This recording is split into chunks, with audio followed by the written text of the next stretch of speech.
Շրջանաձև երթևեկությամբ խաչմերուկը խաչմերուկ է, ինչպես սովորական խաչմերուկը։ Սովորական հավասարազոր խաչմերուկի այս հատվածը խաչմերուկ է, սա ճանապարհ չէ, սա ճանապարհների հատումից առաջացած խաչմերուկ է։ Նմանապես, շրջանաձև երթևեկությամբ խաչմերուկը համարվում է խաչմերուկ, ոչ թե ճանապարհ, առավել ևս գլխավոր ճանապարհ։ Սա ճանապարհների հատումից առաջացած տարածք է, որը կոչվում է խաչմերուկ։ Որպեսզի հասկանանք այս ամենը, եկեք սկսենք սկզբից։ Խաչմերուկ տերմինի բացատրությունը։ Այս կանոնով հասկանում ենք, որ նույն մակարդակի վրա, նույն հարթության վրա հատվող, միացող, անջատվող տարածքները համարվում են խաչմերուկներ, և այդ հատման, միացման, անջատման տարածքներում առկա կորացումներից սկսած համարվում է խաչմերուկի տարածք։ Նաև մեզ պետք է իմանանք, որ մերձակա տարածքից ելքը ճանապարհ խաչմերուկ չի համարվում, այսինքն բակային հատվածներից, բենզալցակարանների, գազալցակարանների հատվածներից դուրս եկող ճանապարհները, որոնք հատվում են ճանապարհներին, այդ հատման հատվածը չի համարվում խաչմերուկ։ Ըստ խաչմերուկ տերմինի բացատրության, մենք այստեղ ունենք հատում երկու ճանապարհների, սովորաբար ասում ենք 4 ճանապարհների հատումով խաչմերուկ, բայց իրականում իրենք երկու ճանապարհ են, որոնք հատվում են իրար։ Միացում, ասում ենք տեղաձև խաչմերուկ, մեկ ճանապարհին միանում է այլ ճանապարհ և առաջանում է խաչմերուկ։ Նույնպես անջատում, այսինքն մեկ ճանապարհը գալիս է և անջատվում դառնում է երկու մասի։ Նույնպես այս հատվածը կոչվում է խաչմերուկ։ Որպեսզի կարողանանք հասկանալ խաչմերուկի կառուցվածքը, մենք պետք է հասկանանք, թե ինչից է բաղկացած ճանապարհները։ Ճանապարհ, որը ներառում է մայթեր, կողմնակներ, երթևեկելի մաս, բաժանարար գոտի և այն տարրերը, որոնք առկա են մայթերին, ճանապարհներին և այլն։ Ճանապարհը իր մեջ ներառում է այս ամենը, այսինքն այս ողջ լայնքը կոչվում է ճանապարհ։ Այս ճանապարհում մենք տեսնում ենք երկու երթևեկելի մաս, 1, 2։ Յուրաքանչյուր երթևեկելի մասը ունի երկու երթևեկելի գոտի։ Եթե երթևեկելի մասը բաժանված չլիներ բաժանարար գոտիով, այլ օրինակ լիներ հոձգիծ կամ հոձգծեր, այստեղ կունենայինք մեկ երթևեկելի մաս, որը ուներ 4 երթևեկելի գոտի։ Այստեղ ունենք երկու երթևեկելի մաս, յուրաքանչյուրն ունի երկու երթևեկելի գոտի։ Ըստ խաչմերուկ տերմինի բացատրության, հասկանում ենք, որ ճանապարհի կորացումից սկսած և այդ կորացումի ավարտը ներառյալ կոչվում է խաչմերուկ։ Այս հատվածը նշած կարմիրով կոչվում է խաչմերուկի հատված։ Ինչից է բաղկացած այս տարածքը։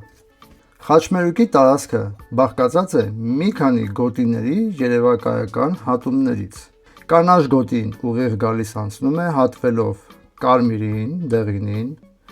նույնպես կապույտը ուղիղ գալիս անցնում է հատվելով դեղինին, կարմիրին և այդպես շարունակ։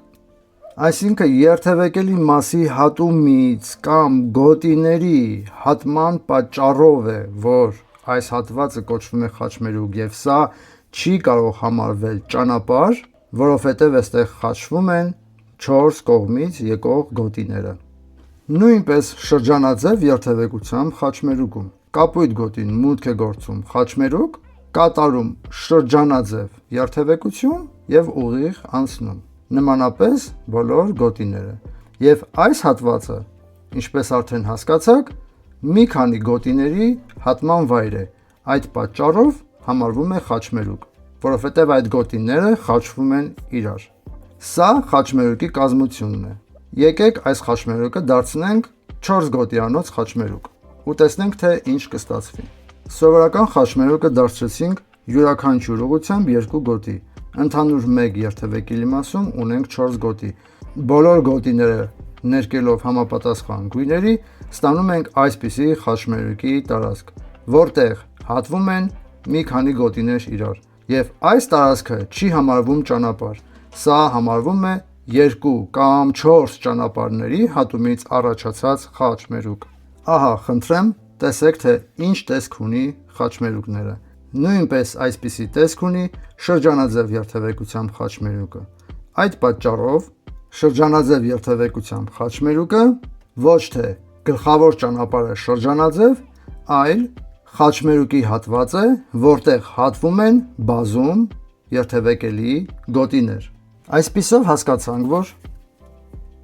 գլխավոր ճանապարհ նշանը խաչմերուկի մեջ տեղադրելը երթևեկության կանոնների օրենքից չէ, որովհետև գլխավոր ճանապարհ նշանը տեղադրվում է խաչմերուկից առաջ, ոչ թե խաչմերուկի ներսում, ճանապարհին կամ կանաչ տարածքի մեջ։ Այսպիսով կրկնում եմ. անցնում ենք խաչմերուկը շրջանաձև երթևեկությամբ, ինչպես կացնենք սովորական խաչմերուկում։ Ուղիղ գնալիս ոչ մի մանևր չենք կատարում առանց թարթիչի, աջ գնալիս միացնում ենք նախապես աջ թարթիչը, ձախ գնալիս խաչմերուկ մուտք գործելուն պես միացնում ենք ձախ թարթիչը, կատարում ենք մանևր, անջատում ենք թարթիչը ուղիղ դուրս գալի խաչմերուկից։